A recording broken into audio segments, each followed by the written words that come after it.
the last video, we learned about industries, and we also learned that industries can be classified on the basis of their size, that is large scale, small scale, and a special type of small scale industry, that is the cottage industry. We also learned that industries could be classified on the basis of products, that is, it could be a basic good industry or a capital good industry or a consumer good industry. So what do you think? These industries are run by themselves. They don't require monitoring. Just like in our schools, we have our principal who monitors the entire administration of the school. Similarly, these industries are monitored and owned by people or group of people that help in running these companies effectively and smoothly. So today we learn about industries on the basis of their ownership. So the very first type is a private sector industry, followed by a public sector industry. Then we have the joint sector, and lastly we have the cooperative sector industry. You must have seen this ad. It is about a Godrej hair color. Yes, your mom, your sister, they must have used these hair colors. These are very nice. But what do you think? Who owns these industries? Right? These industries are owned by individuals or a group of individuals and are known as private sector industries.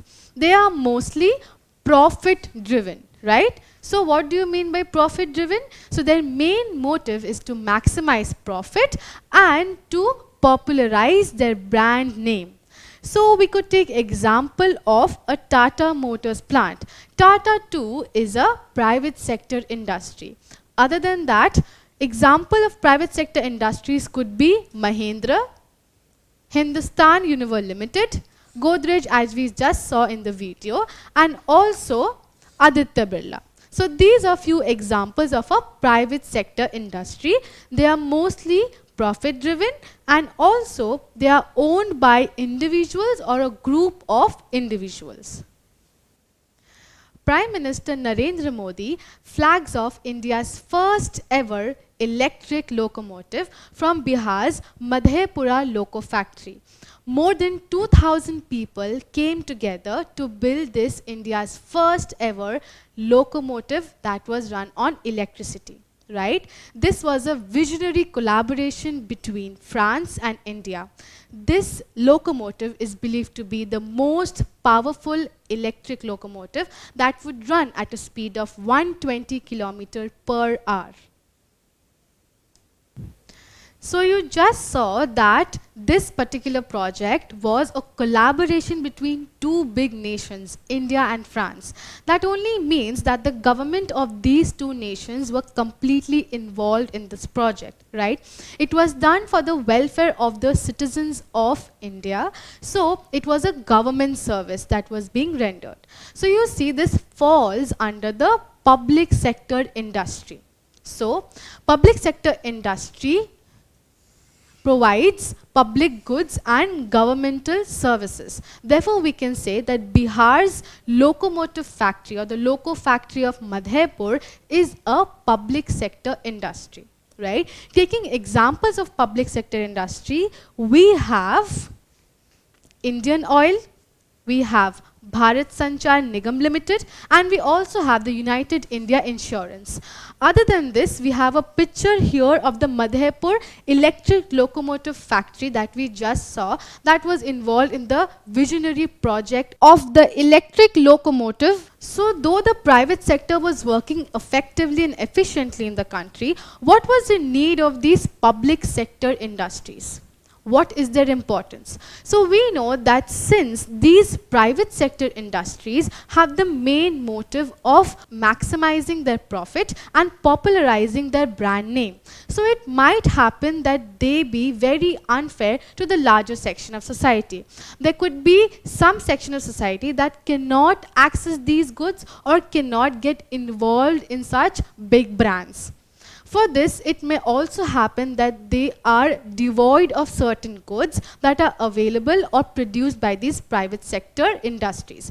But if we take a look at these public sector industries, they provide public goods at a cheaper cost or affordable rates that could be used by each and every individual in the country, and these are government services, means it ensures the overall well-being of the nation and its citizens.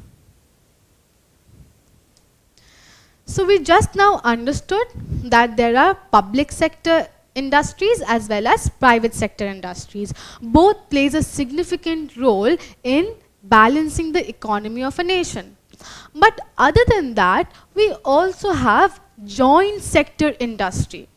Now, what is a joint sector industry? So we must understand here that for this industry, the ownership and the control is effectively shared by both the public as well as private sector agencies. Now, what was the need of these kind of industries? So these joint sector industries were established to basically curb the power concentration or the economic concentration of certain industries, particularly the private sector industries. We just saw that the private sector industries have the main motive of maximizing the profit. So all the economic power tends to get concentrated in these industries, right? Because of their popular brand name.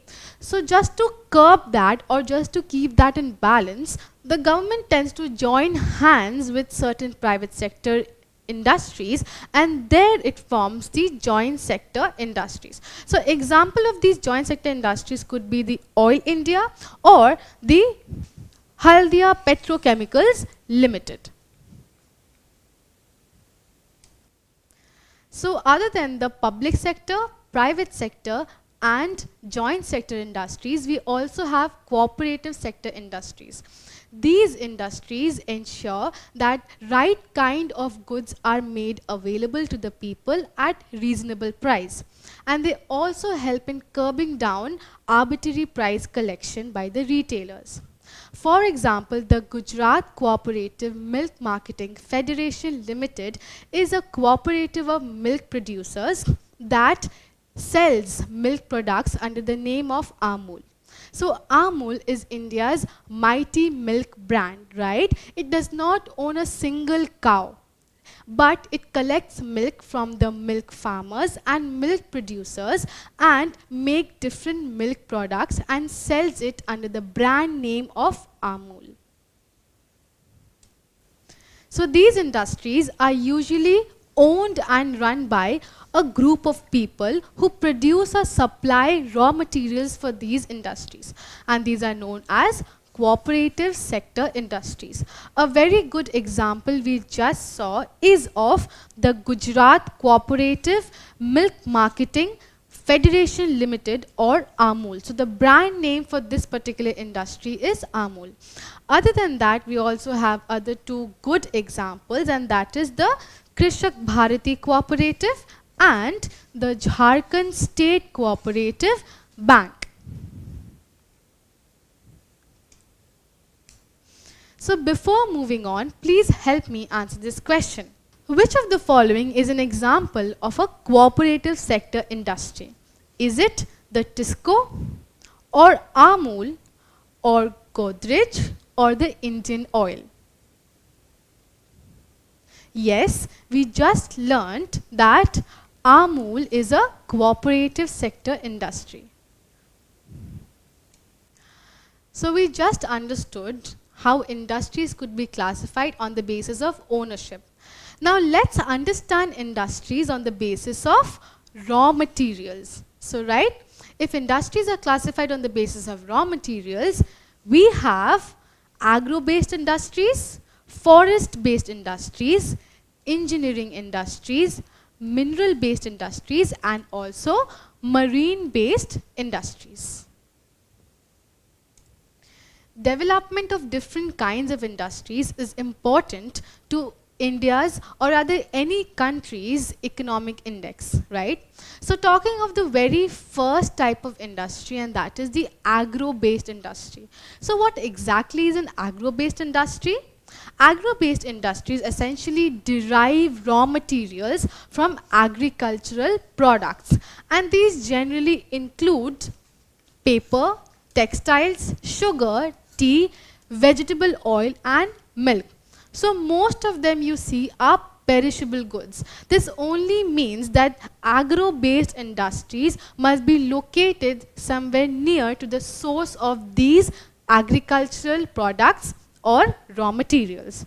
So you see that the milk industry in the middle of a grazing land is in Vietnam. So this particular milk industry in Vietnam is located right in the middle of a grazing ground. Why so? Because we know that milk is a perishable material, right? So if this is in the middle of a grazing ground, it only ensures that fresh milk is being taken to this industry, and so it is manufacturing or processing fresh milk products. Other than that, we have example of a sugar industry.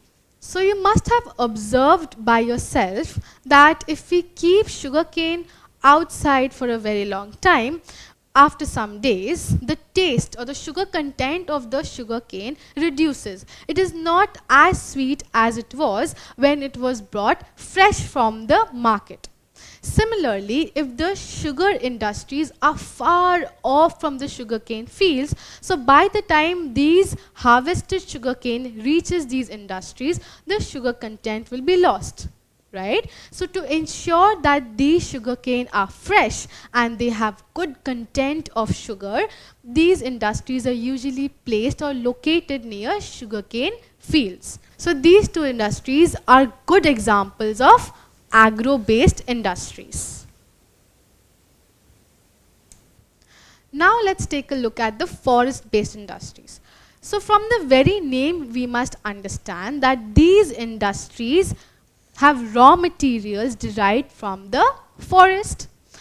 There are a few examples on the screen. You see that wood is collected from the forest for a plywood industry. On the other hand, we also have the paper industry, which uses bamboo plants from the forest. From these bamboo plants, the pulp of these bamboos are used to make paper. So paper is processed from the pulp of these bamboo plants, and therefore these are forest-based industries.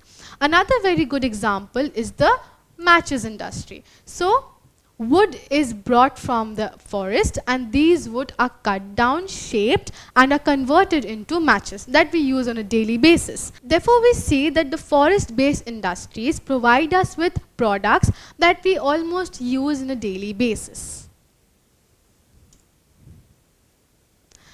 Let's take a look at the mineral-based industries. So these mineral-based industries are those that use mineral-based raw materials like gold and iron ore.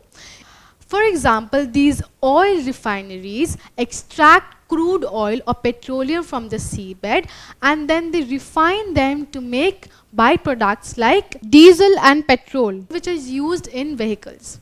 So you see that these oil refineries are basically dealing with mineral oils. Therefore, they fall under the category of mineral-based industries.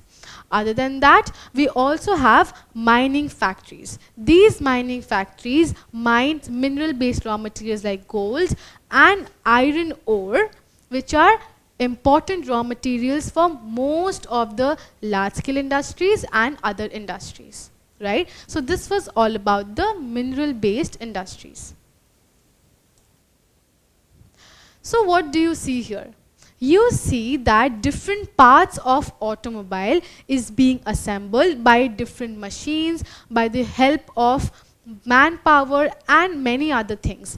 And they're being assembled to make a single automobile, right? So you see materials like steel, aluminium and many other such things are being used.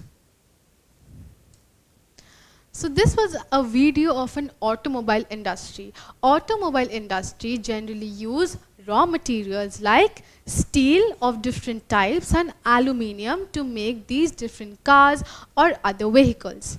Other than that, we have the shipbuilding industry. The shipbuilding industry again use raw materials like aluminium, a special type of paints. These special type of paints and aluminium help to avoid corrosion, which is very important for these ships to sail safely in water bodies. Other than that, we have electronics. So in electronics, mostly copper is used. Why? Because it has a good conductivity and it is malleable. That is, it can be shaped out easily. So these all industries fall under the category of engineering industries. So basically, engineering industries use raw materials that are brought from other industries. So iron and steel industry that produces steel provides these industries with steel as a raw material, which is used by them to make finished goods or other materials, right? So here we learned that engineering industry is an industry that draw raw materials from other industries. So let's continue learning about some other types of industries. Here we have the marine-based industries. From the very name you can understand that the raw materials for these industries are taken from oceans and seas. Two very good examples of the marine-based industries are these fish oil capsules and seafood processing. So the fish oil capsules are rich in omega-3. So what is omega-3? Omega-3 is a fatty acid that our body requires, but it cannot produce it by itself. This omega-3 has various health benefits. It reduces the tendency of heart attack and stroke and also lowers the blood pressure. Therefore, these capsules are in high demand and are a recent development. Other than this, we have the seafood processing. This seafood processing deals with the harvesting of fishes and then making them ready to be sold to customers, retailers or restaurants. So here were two very good examples of the marine-based industries that draw raw materials from oceans and seas. So today in this video, we learned about industries by classifying them first under ownership and then under raw materials. So when we classified industries on the basis of ownership, we saw that it could be a private sector industry that is run by individuals or a group of individuals and is usually profit driven. Other than that, we have the public sector industry, which is usually run by government sectors and or public agencies, and it provides public goods and governmental services. Following this, we had the joint sector industry, which is owned and run by both a public and a private sector. For example, the Haldia Petrochemicals Limited. And lastly, we had the cooperative sector industry, for example, the Amul. This cooperative sector industry ensures that the right kind of goods is available or made available to people at a reasonable price, and it also curbs down arbitrary pricing by the retailers. Other than that, industries on the basis of raw materials, we had agro-based industries that draw raw materials from agricultural products. Then we had forest-based industries, which has raw materials derived from forest. We also had marine-based, which had raw materials derived from oceans and seas. Then we had mineral-based industries that usually deals with raw materials based on minerals like gold, like iron ore, like mineral oil, like petroleum. We also had engineering industries that makes goods that is derived from other industries. So this is what we learned today in this video. So if we take a final look at the classification of industries, we see that industries can be classified on the basis of size, large scale, small scale, village or cottage. Then it could be classified on the basis of ownership that we just revised, and raw materials, and also on the basis of products, that is basic or capital goods and also consumer goods. So this was all about industries and its classification. Don't forget to subscribe to our channel and hit the bell icon. You can also register for free at deltastep.com or download the DeltaStep app to learn one-to-one with our amazing teachers or to get access to all our 5,000 plus amazing videos as per your school syllabus. Master each topic with our adaptive practice technology. Get million plus questions with step-by-step solutions and unlimited mock test. Get all your doubts resolved instantly. Learn via games and win amazing prizes like PlayStations and iPads. So at DeltaStep, learning is not just fun and easy, it is rewarding too. So register for free now.